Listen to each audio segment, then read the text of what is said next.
have terrible news. Your grandfather is dead. I don't even know him. They want me to fly to Rome tomorrow night. What did my grandfather do?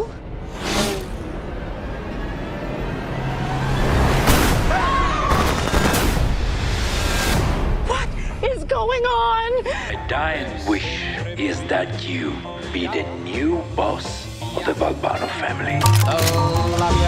I've got a lot going on at home. My son just went to college, and my husband just cheated on me. You want me to take care of him? No. No. No. God, no. Hi, everybody. This is Mark Chaffardini. Welcome back to the Go See Talk podcast experience. Break out the olive oil, break out the ravioli, break out the hair gel. We are going to Italy with Catherine Hardwicke, writer, director, producer, set director, art director. She is an amazing, phenomenally talented person. Catherine, how's things in your world? Oh, very fun. I mean, for example, this movie, I got to shoot it in Rome, and all real Italians and Italian crew, and have delicious food. So, of course, it was quite an enjoyable experience. Yeah.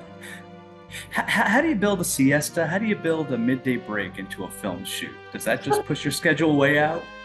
Oh, we do not have that because we had a pretty tight schedule, So I think, everybody was kind of excited and we kept going, and you have good food at lunch and all that. So it worked out pretty well. Yeah. Excellent. I spoke to Alex Heffes a couple weeks ago about the film and the wonderful flavors, no pun intended, that he brought to the score. You've worked with him before. You've worked with Toni before. What is the shorthand that you get working with people on a frequent basis that you love to collaborate with? Yeah, well, it's so much fun because you're not you're right there with them already. You already know. I've been to Alex Heffes' studio many times. I've been able to throw out ideas and I see how he just runs with it. With Toni, the same thing. We did Miss You already in London. I know I can collaborate with her. She's very fun. We can be open with each other. Patrick Murgia, our DP, I've shot like 4 things with him. Same thing. So it's just fun. You can just they almost can tell what you're feeling. Just look at your face like, oh, she didn't love it. Okay. Or I didn't love that. It's like silent communication. I've been keeping an eye on your career even before. My wife is the biggest Twilight fan I know, and she, you made her day directing that movie. But even before that, I saw your name in Three Kings, and I saw your name in Tombstone. And it's like, I would imagine that a production designer, an art director, they tell a story without actors and without dialogue. So what's it like setting the frame for a story, and how can those visual elements communicate, and how do you add to that? I think that's such a great point because I was trained as an architect. So I used to be an architect in University of Texas, and in Texas, but the difference in architecture and film production design, you're actually trying to create a character when you design somebody's home or their office or their place of work. So as an architect, you made everything elegant and streamlined, but now you're looking for the details, like where do they throw their keys? Why do they have that on the wall? Did they get that from some old trip, from an old movie, whatever that they worked on? You're really trying to build up layers. So sometimes actors like on Tombstone would come in and they'd be like, oh, now I kind of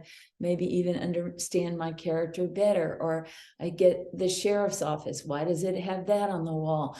So, and Three Kings was really challenging. We didn't have access to Iraq at the time. It was so closed off. I was getting Iraqi refugees scrapbooks and looking at their family photos, and oh, that would be on the wall. But I think that's what's kind of fun about it. Like, you are creating a world for the actors to inhabit. In this case, we were able to create a world in Italy with 400-year-old villas. There's just so much beautiful history there that you've just got layers and layers. You did this really great thing with the release of Twilight. You did the director's sketchbook. Is that a common process for you to have that journal to share with people, tangible things, or do you still try to keep things in your head as much as possible? No, I do have all my little notes and little sketches, storyboards, like crude storyboards, drawings that I showed people. Here's how I think we could do the treetop sequence. And in that case, they thought, oh, people might be interested in this. Twilight, they published it. Of course, it was like a bestseller or whatever, in like 30 countries or something. But little did I know, in that case, I decided to write it all in my own handwriting, right?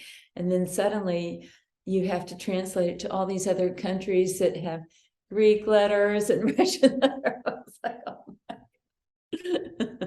my. Working with an actor of Toni Collette's caliber she comes across so charming and so endearing. I think in Mafia Mama, her character comes across so earnest, even when she's doing, killing people or something like that. How do you play the sort of comedy versus the sincerity, and how much do you leave to the actors to say, hey, this is your world, just go for it? I think, Toni is a master, thespian. Obviously, we've seen her do such a great range of comedy, but lately a lot of really serious stuff, and getting murdered on a staircase, or all these heavy things. So I think she was relishing the opportunity, as I was too, to see her have fun, see her actually go on a fantasy adventure. She thinks it's going to be her eat, pray, love, and fall in love, so we've got a rom-com clashing with a mafia movie, and in a beautiful place. So we had rehearsals,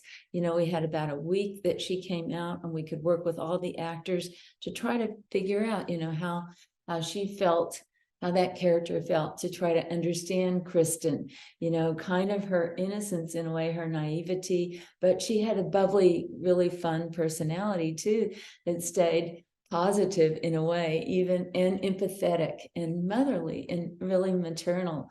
So that was a fun balance. I think in the rehearsals, we would tape it and watch it and talk about it and just see how it worked with the other Italian actors.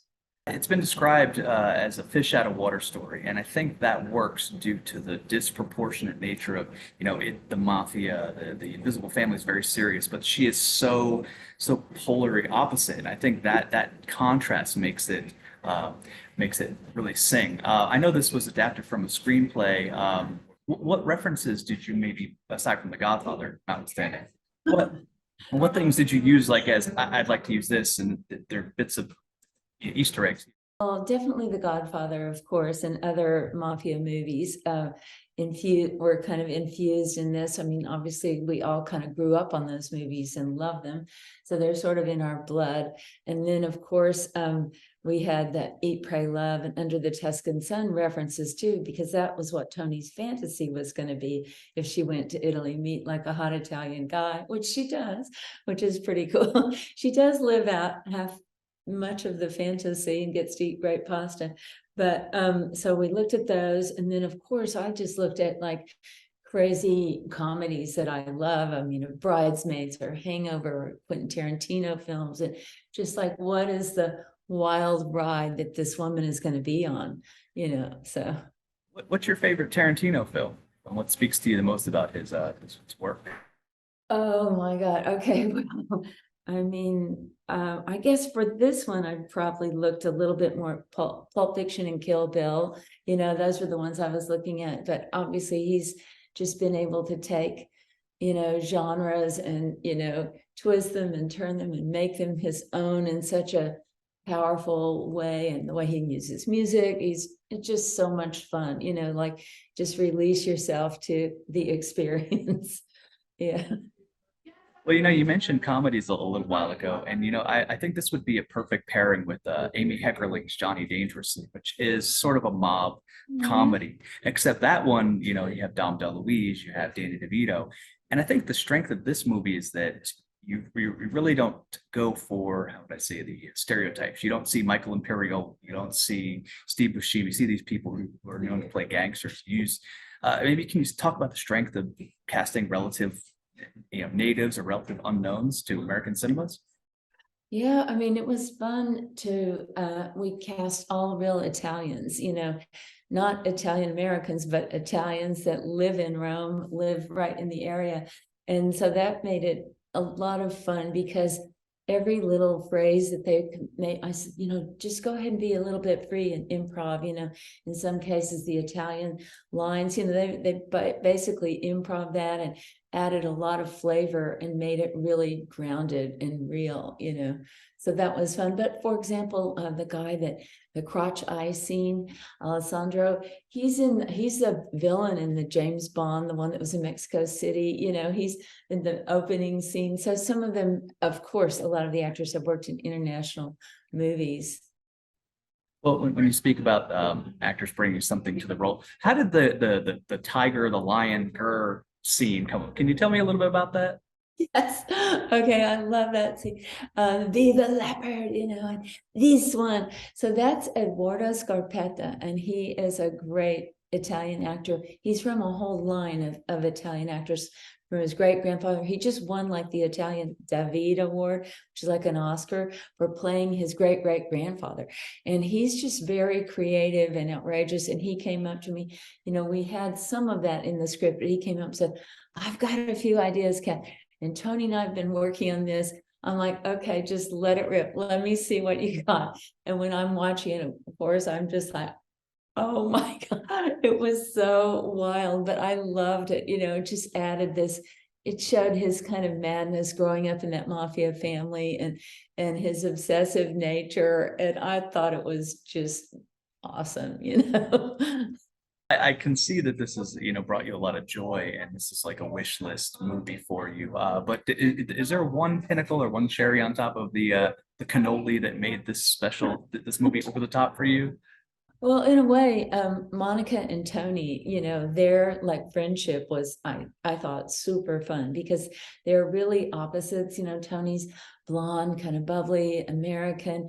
Monica is so elegant and refined and with the dark hair and the way they played off with each other and the way that you see like a fun and interesting female friendship, these two women was, I thought, really exciting. Then we had Sophia Nombet, who's her best friend, the lawyer, and she was absolutely a riot too. She's a full-on comedian, though she stars on the new Lord of the Rings as the dwarf queen, and so you see her quite different on that, the female, the Lady Macbeth on that show, but on ours, she's hysterical. So just seeing these three women work together, that was absolutely a blast, As a film fan and as a consumer, I think one of the things that I can own a movie, the visuals are great, you can take home the soundtrack, but there are certain tangibles that I wish I could be on the other side of the fence. Like Monica Bellucci was in the Matrix movies, and I think some of the set design in the sequels was fantastic. The villas, even the bathroom. So I always think to myself, I would like to have a piece of this, a piece of that. Are there things that when you're producing a scene, you're like, that's coming home with me as soon as the cameras are, that's, and do you have any takeaways that you just like, is that like the boards proudly display in your home?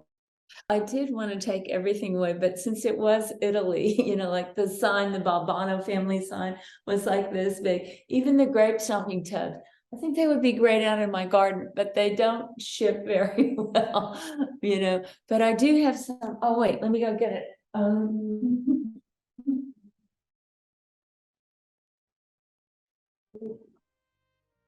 We have the Balbano wine, which is hilarious. It's got the severed hand and the stabbing eye, so that's always something that you can enjoy, a nice severed hand on your bottle of wine. Oh yeah, I saw that in Alex's Instagram story. I didn't know that was a real thing or just for the crew, but no, that's awesome. So I have little things like that to remember. But yeah, it was just a beautiful experience. I mean, I totally encourage everybody to go to Rome, go to that little town, the little stone town, Bracciano. That castle is where Tom Cruise got married, for example, in the background. There's just so many details, and just experiencing, the Italian lifestyle. I felt like Kristen in a way, like I just wanted to have my eat, pray, love, and drink the pasta and the wine and everything. Well, I would say that watching Mafia Mama, I had my laugh. So, Catherine, thank you for your time and the stories about the production. Everyone, check out Mafia Mama, and we will catch you next time.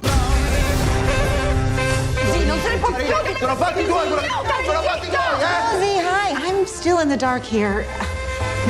No, it's a figure of speech. Ballando rock.